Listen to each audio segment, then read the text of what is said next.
The federal electorate of Fowler in Sydney's southwest is one of Australia's most culturally diverse. A safe Labor seat since it was formed in 1984, it's where aspiring politician Tu Lee lives. My parents came to Australia as refugees after the Vietnam War, and I think that that's a very common experience with a lot of people my age who had migrated to Australia and were born here and grew up in southwest Sydney. This community, it's just part of who I am. And it's a reflection of Australia as well. Initially endorsed by the retiring incumbent Chris Hayes, the 30-year-old lawyer and former Fowler campaign manager had hoped to run for Labor at the next election.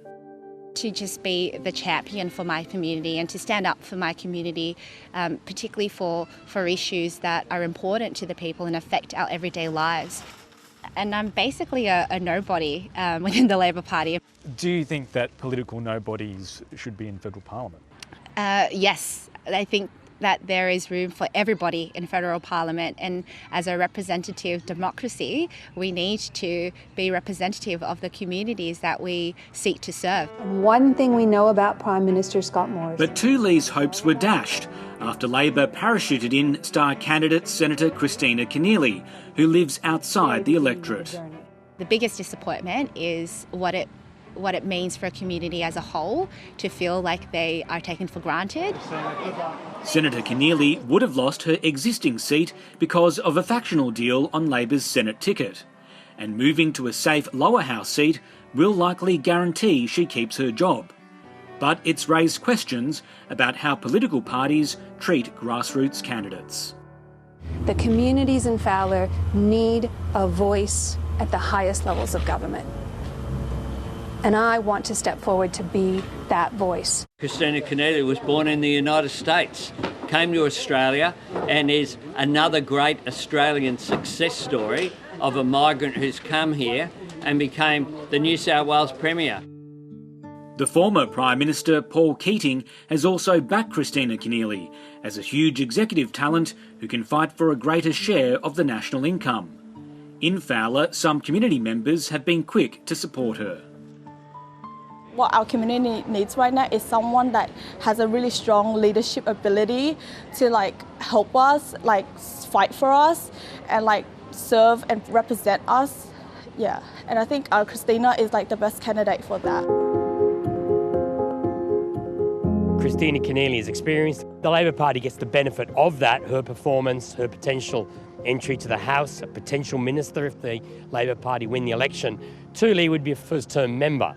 It is a missed opportunity to have someone from a Vietnamese background hold Fowler, which has the highest concentration of Vietnamese background people in Australia. So it's a missed opportunity there, but there are other opportunities you get by having Christina Keneally. There are few politicians in the federal parliament of 227 members with Asian or South Asian heritage. Labor's Penny Wong, the Coalition's Gladys Liu, Ian Goodenough and Dave Sharma, and Marine Faruqi for the Greens. That compares with an estimated 14% of Australia's population with Asian ancestry. When you look around the parliament, we have 95% coming from Anglo-Celtic or European background, and I personally would love to see more people from the multicultural background, especially from the Asian Australian background. Tu Lee's experience with the political machine here in Fowler has resonated with other Vietnamese Australians elsewhere.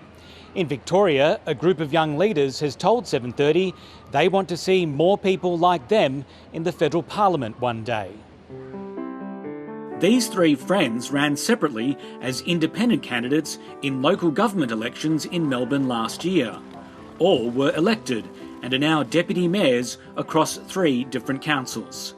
They've been organising food parcels for needy families during the city's lockdown.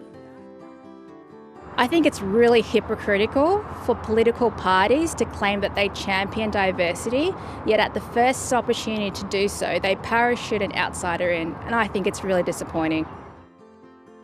I feel like political parties tend to take people from multicultural backgrounds for granted. And I think political parties need to do better. They need to actually walk the talk and actually prioritising diverse representation in their candidates. The system is currently failing the multicultural community, let alone the Vietnamese community.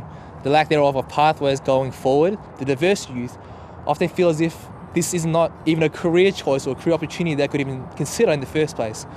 People think that you have to be of a specific demographic to enter the political realm. So there's Gough Whitlam, a mighty man, as it says here. And everybody knows that he lived in Cabramatta. Back in Fowler, Tu Lee is being courted by other political parties, but she's undecided about what her next steps will be.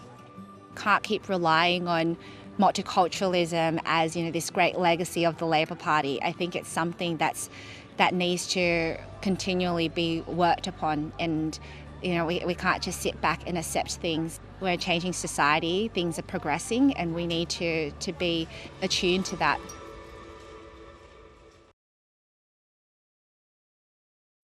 Hi, I'm Lee Sales. Thanks for watching this story. If you'd like to watch more of 730's stories, they are on the left of your screen. And tap on the button below to subscribe and get the latest from ABC News.